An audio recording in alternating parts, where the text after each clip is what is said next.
Thank you so much for your time on the program. We did hear about the sad story of the attack on some of your men, and there is a development today we understand. What can you tell us about those of your officers? Good evening. Can you come again? All right. There was a story about the attack, the incident about with your officers yesterday, and we understand there is a new development on that incident. What can you tell us? What is the latest? What I can tell you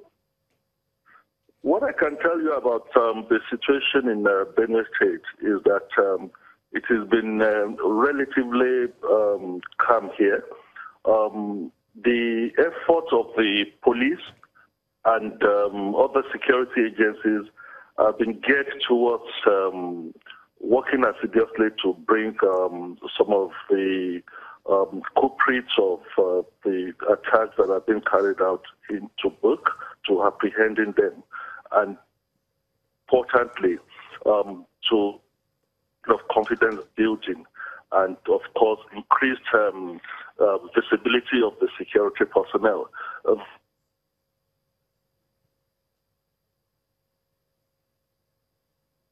Okay, and it is in the cause of that we had the situation of yesterday. The men that went on patrol, it's part of getting visibility increased in that area. And as they were coming out of the patrol, they had this attack. Yes, 4 personnel were found missing when we did head count. As of this moment that I talk to you, 2 had rejoined their colleagues. They are on earth. They are in good spirit. They're back into the fold. We're expecting the remaining 2. And we are emphasizing that with all the wherewithal that the Inspector General of Police had supported us with on the ground, and the presence of Deputy Inspector General of Police and the support we've been receiving from the state government, that we will not allow that attack to deter us, will not relent in ensuring that we cover all those places that have been affected and place security so that all the people that are been displaced hitherto could come back to their different settlements. So you still do not have 2 of your officers with you. They are missing. 2 officers are missing as we speak. Yes, we are expecting the remaining 2 to join their folks. As of today, a kind of area patrol was done in that area.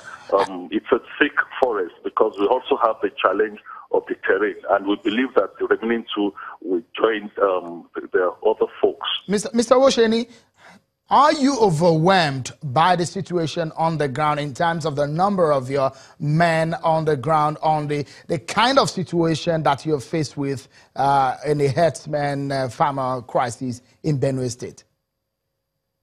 It is not an issue of being overwhelmed. All over the world, when you fight an asymmetric warfare, when you fight a guerrilla warfare, you are faced with challenges like this. Apart from the terrain, apart from the isolatory nature of the settlement here, you have these elements that will just emerge from the bush. And that is why the Inspector General of Police has also deployed the air assets of the police so that we can effectively do recce. It's just, these are challenges.